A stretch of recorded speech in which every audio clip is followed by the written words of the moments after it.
अथ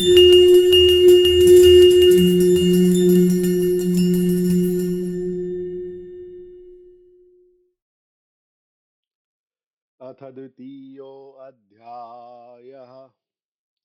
भगवान के स्थूल और सूक्ष्म रूपों की धारणा तथा क्रम मुक्ति और सद्यो मुक्ति का वर्णन।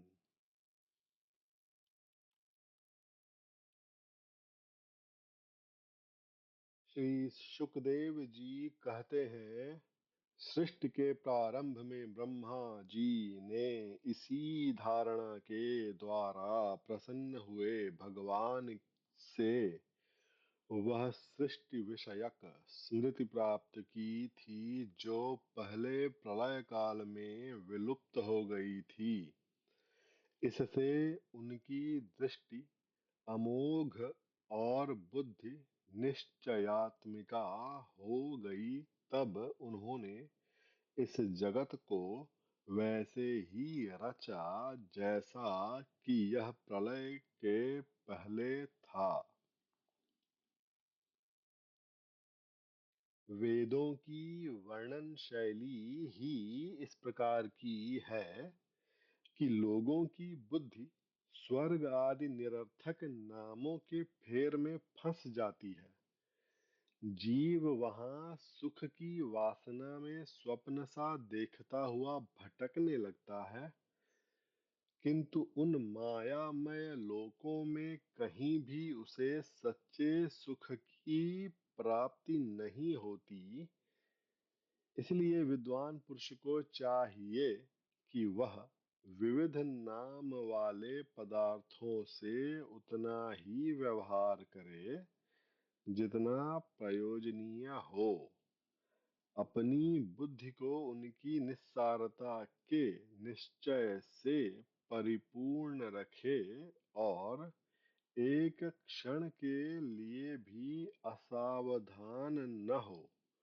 यदि संसार के पदार्थ प्रारब्धवश बिना परिश्रम के यों ही मिल जाएं, तब उनके उपार्जन का परिश्रम व्यर्थ समझकर उनके लिए कोई प्रयत्न न करे। जब भूमि पर सोने से काम चल सकता है, तब पलंग के लिए प्रयत्न करने से क्या प्रयोजन। जब भुजाएं अपने को भगवान की कृपा से स्वयं ही मिली हुई हैं, तब तकियों की क्या आवश्यकता। जब अंजलि से काम चल सकता है, तब बहुत से बर्तन क्यों बटोरें। वृक्ष की छाल पहनकर या वस्त्रहीन रहकर भी यदि जीवन धारण किया जा सकता है, तो वस्त्रों की क्या आवश्यकता। पहनने को क्या रास्तों में चिथड़े नहीं हैं। भूख लगने पर दूसरों के लिए ही शरीर धारण करने वाले वृक्ष क्या फल फूल की भिक्षा नहीं देते। जल चाहने वालों के लिए नदियां क्या बिल्कुल सूख गई हैं। रहने के लिए क्या पहाड़ों की गुफाएं बंद कर दी गई हैं। अरे भाई, सब न सही, क्या भगवान भी अपने शरणगतों की रक्षा नहीं करते। ऐसी स्थिति में बुद्धिमान लोग भी धन के नशे में चूर घमंडी धनियों की चापलूसी क्यों करते हैं। इस प्रकार विरक्त हो जाने पर अपने हृदय में नित्य विराजमान स्वतः सिद्ध आत्म स्वरूप परम प्रियतम परम सत्य जो अनंत भगवान है, बड़े प्रेम और आनंद से दृढ़ निश्चय करके उन्हीं का भजन करे। क्योंकि उनके भजन से जन्म मृत्यु के चक्कर में डालने वाले अज्ञान का नाश हो जाता है। पशुओं की बात तो अलग है, परंतु मनुष्यों में भला ऐसा कौन है जो लोगों को इस संसार रूप वैतरणी नदी में गिरकर अपने कर्मजन्य दुखों को भोगते हुए देख कर भी भगवान का मंगलमय चिंतन नहीं करेगा। इन असत विषय भोगों में ही अपने चित्त को भटकने देगा। कोई कोई साधक अपने शरीर के भीतर हृदयाकाश में विराजमान भगवान के प्रादेश मात्र स्वरूप की धारणा करते हैं। वे ऐसा ध्यान करते हैं कि भगवान की चार भुजाओं में शंख, चक्र, गदा और पद्म है। उनके मुख पर प्रसन्नता झलक रही है। कमल के समान विशाल और कोमल नेत्र हैं। कदम्ब के पुष्प की केसर के समान पीला वस्त्र धारण किए हुए हैं। भुजाओं में श्रेष्ठ रत्नों से जड़े हुए सोने के बाजूबंद शोभायमान हैं। सिर पर बड़ा ही सुंदर मुकुट और कानों में कुंडल हैं, जिनमें जड़े हुए बहुमूल्य रत्न जगमगा रहे हैं। उनके चरण कमल योगेश्वरों के खिले हुए हृदय कमल की कर्णिका पर विराजित हैं। उनके हृदय पर श्री वत्स का चिन्ह एक सुनहरी रेखा है। गले में कौस्तुभ मणि लटक रही है। वक्षस्थल कभी न कुम्हलाने वाली वनमाला से घिरा हुआ है। वे कमर में करधनी, अंगुलियों में बहुमूल्य अंगूठी, चरणों में नूपुर और हाथों में कंगन आदि आभूषण धारण किए हुए हैं। उनके बालों की लटें बहुत चिकनी, निर्मल, घुंघराली और नीली हैं। उनका मुख कमल मंद मंद मुस्कान से खिल रहा है। लीलापूर्ण उन्मुक्त हास्य और चितवन से शोभायमान भौहों के द्वारा वे भक्तजनों पर अनंत अनुग्रह की वर्षा कर रहे हैं। जब तक मन इस धारणा के द्वारा स्थिर न हो जाए, तब तक बार बार इन चिंतन स्वरूप भगवान को देखते रहने की चेष्टा करनी चाहिए। भगवान के चरण कमलों से लेकर उनके मुस्कान युक्त मुख कमल पर्यंत समस्त अंगों की एक एक करके बुद्धि के द्वारा धारणा करनी चाहिए। जैसे जैसे बुद्धि शुद्ध होती जाएगी, वैसे वैसे चित्त स्थिर होता जाएगा। जब एक अंग का ध्यान ठीक ठीक होने लगे, तब उसे छोड़कर दूसरे अंग का ध्यान करना चाहिए। ये विश्वेश्वर भगवान दृश्य नहीं, दृष्टा है। सगुण निर्गुण सब कुछ इन्हीं का स्वरूप है। जब तक इनमें अनन्य प्रेममय भक्ति योग न हो जाए, तब तक साधक को नित्य नैमित्तिक कर्मों के बाद एकाग्रता से भगवान के उपर्युक्त स्थूल रूप का ही चिंतन करना चाहिए। परीक्षित, जब योगी पुरुष इस मनुष्यलोक को छोड़ना चाहे, तब देश और काल में मन को न लगाए, सुखपूर्वक स्थिर आसन से बैठकर प्राणों को जीत कर मन से इंद्रियों का संयम करे। तदनंतर अपनी निर्मल बुद्धि से मन को नियमित करके मन के साथ बुद्धि को क्षेत्रज्ञ में और क्षेत्रज्ञ को अंतरात्मा में लीन कर दे। फिर अंतरात्मा को परमात्मा में लीन करके धीर पुरुष उस परम शांतिमय अवस्था में स्थित हो जाए। फिर उसके लिए कोई कर्तव्य शेष नहीं रहता। इस अवस्था में सत्वगुण भी नहीं है, फिर रजोगुण और तमोगुण की तो बात ही क्या है। अहंकार, महत्त्व और प्रकृति का भी वहां अस्तित्व नहीं है। उस स्थिति में जब देवताओं के नियामक काल की भी दाल नहीं गलती, तब देवता और उनके अधीन रहने वाले प्राणी तो रह ही कैसे सकते हैं।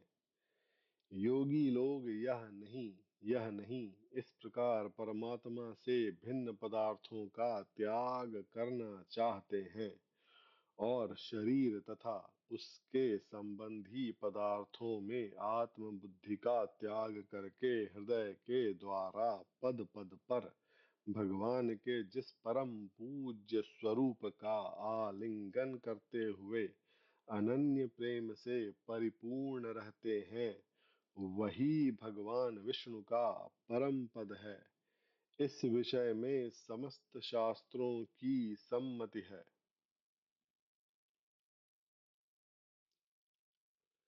ज्ञान दृष्टि के बल से जिसके चित्त की वासना नष्ट हो गई है, उस ब्रह्मनिष्ठ योगी को इस प्रकार अपने शरीर का त्याग करना चाहिए।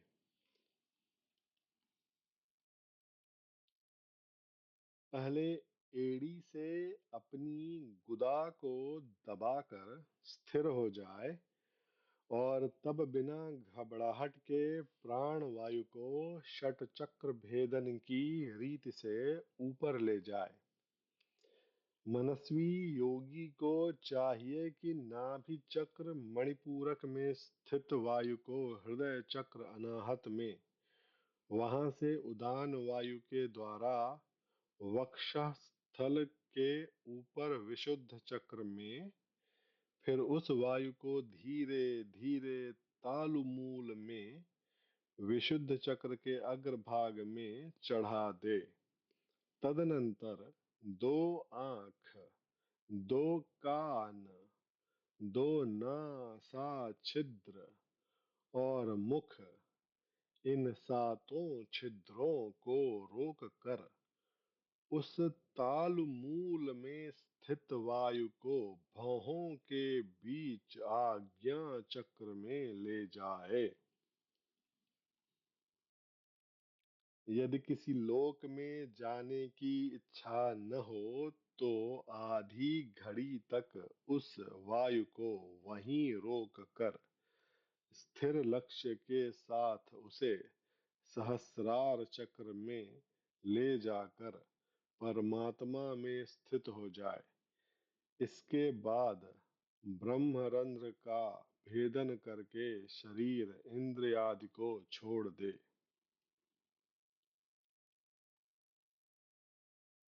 परीक्षित, यदि योगी की इच्छा हो कि मैं ब्रह्मलोक में जाऊं, आठों सिद्धियां प्राप्त करके आकाशचारी सिद्धों के साथ विहार करूं, अथवा त्रिगुणमय ब्रह्मांड के किसी भी प्रदेश में विचरण करूं, तो उसे मन और इंद्रियों को साथ ही लेकर शरीर से निकलना चाहिए। योगियों का शरीर वायु की भांति सूक्ष्म होता है।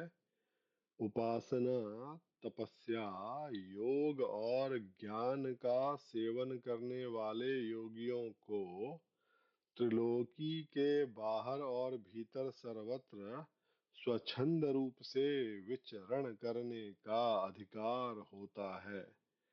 केवल कर्मों के द्वारा इस प्रकार बेरोक टोक विचरना नहीं हो सकता। परीक्षित, योगी ज्योतिर्मय मार्ग सुषुम्ना के द्वारा जब ब्रह्मलोक के लिए प्रस्थान करता है, तब पहले वह आकाश मार्ग से अग्निलोक में जाता है। वहां उसके बचे खुचे मल भी जल जाते हैं। इसके बाद वह वहां से ऊपर भगवान श्री हरि के शिशुमार नामक ज्योतिर्मय चक्र पर पहुंचता है। भगवान विष्णु का यह शिशुमार चक्र विश्व ब्रह्मांड के भ्रमण का केंद्र है। उसका अतिक्रमण करके अत्यंत सूक्ष्म एवं निर्मल शरीर से वह अकेला ही महरलोक में जाता है। वह लोक ब्रह्मवेत्ताओं के द्वारा भी वंदित है और उसमें कल्प पर्यंत जीवित रहने वाले देवता विहार करते रहते हैं। फिर जब प्रलय का समय आता है, तब नीचे के लोकों को शेष के मुख से निकली हुई आग के द्वारा भस्म होते देख वह ब्रह्मलोक में चला जाता है। जिस ब्रह्मलोक में बड़े बड़े सिद्धेश्वर विमानों पर निवास करते हैं, उस ब्रह्मलोक की आयु ब्रह्मा की आयु के समान ही दो परार्ध की है। वहां न शोक है, न दुख, न बुढ़ापा है, न मृत्यु। फिर वहां किसी प्रकार का उद्वेग या भय तो हो ही कैसे सकता है। वहां यदि दुख है तो केवल एक बात का, वह यही कि इस परम पद को न जानने वाले लोगों के जन्म मृत्युमय अत्यंत घोर संकटों को देखकर दयावश वहां के लोगों के मन में बड़ी व्यथा होती है।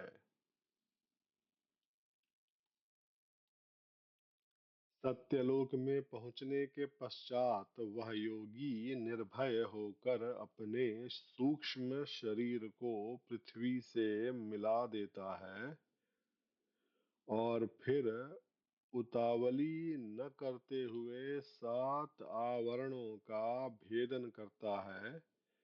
पृथ्वी रूप से जल को और जल रूप से अग्निमय आवरणों को प्राप्त होकर वह ज्योति रूप से वायु रूप आवरण में आ जाता है और वहां से समय पर ब्रह्म की अनंतता का बोध कराने वाले आकाश रूप आवरण को प्राप्त करता है। इस प्रकार स्थूल आवरणों को पार करते समय उसकी इंद्रियां भी अपने सूक्ष्म अधिष्ठान में लीन होती जाती हैं। घ्राणेन्द्रिय गंध तन्मात्रा में, रसना रस तन्मात्रा में, नेत्र रूप तन्मात्रा में, त्वचा स्पर्श तन्मात्रा में, श्रोत्र शब्द तन्मात्रा में और कर्मेंद्रियां अपनी अपनी क्रिया शक्ति में मिलकर अपने अपने सूक्ष्म स्वरूप को प्राप्त हो जाती है। इस प्रकार योगी पंचभूतों के स्थूल सूक्ष्म आवरणों को पार करके अहंकार में प्रवेश करता है। वहां सूक्ष्म भूतों को तामस अहंकार में, इंद्रियों को राजस अहंकार में तथा मन और इंद्रियों के अधिष्ठाता देवताओं को सात्विक अहंकार में लीन कर देता है। इसके बाद अहंकार के सहित लय रूप गति के द्वारा महतत्व में प्रवेश करके अंत में समस्त गुणों के लय स्थान प्रकृति रूप आवरण में जा मिलता है।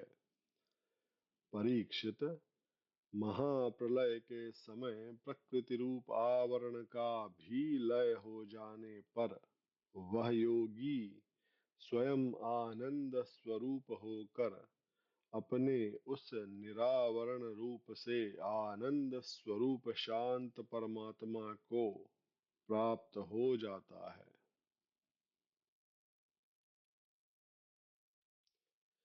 जिसे इस भगवनमयी गति की प्राप्ति हो जाती है, उसे फिर इस संसार में नहीं आना पड़ता। परीक्षित, तुमने जो पूछा था उसके उत्तर में मैंने वेदोक्त द्विविध सनातन मार्ग, सद्यो मुक्ति और कर्म मुक्ति का तुमसे वर्णन किया। पहले ब्रह्मा जी ने भगवान वासुदेव की आराधना करके उनसे जब प्रश्न किया था, तब उन्होंने उत्तर में इन्हीं दोनों मार्गों की बात ब्रह्मा जी से कही थी।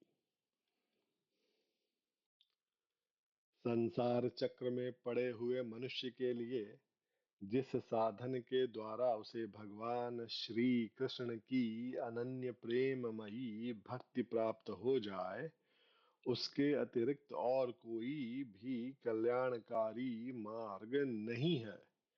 भगवान ब्रह्मा ने एकाग्र चित्त से सारे वेदों का 3 बार अनुशीलन करके अपनी बुद्धि से यही निश्चय किया कि जिससे सर्वात्मा भगवान श्री कृष्ण के प्रति अनन्य प्रेम प्राप्त हो, वही सर्वश्रेष्ठ धर्म है। समस्त चर अचर प्राणियों में उनके आत्मा रूप से भगवान श्री कृष्ण ही लक्षित होते हैं, क्योंकि ये बुद्धि आदि दृश्य पदार्थ उनका अनुमान कराने वाले लक्षण हैं। वे इन सब के साक्षी एकमात्र दृष्टा हैं। परीक्षित, इसलिए मनुष्यों को चाहिए कि सब समय और सभी स्थितियों में अपनी संपूर्ण शक्ति से भगवान श्री हरि का ही श्रवण, कीर्तन और स्मरण करें। राजन, संत पुरुष आत्म स्वरूप भगवान की कथा का मधुर अमृत बांटते ही रहते हैं। जो अपने कान के दोनों में भर भर कर उनका पान करते हैं, उनके हृदय से विषयों का विषैला प्रभाव जाता रहता है, वह शुद्ध हो जाता है और वे भगवान श्री कृष्ण के चरण कमलों की सन्निधि प्राप्त कर लेते हैं। इति श्रीमद्भागवते महापुराणे पारमहंस्यां संहितायां द्वितीयस्कन्धे पुरुषसंस्थावर्णनं नाम द्वितीयोऽध्यायः।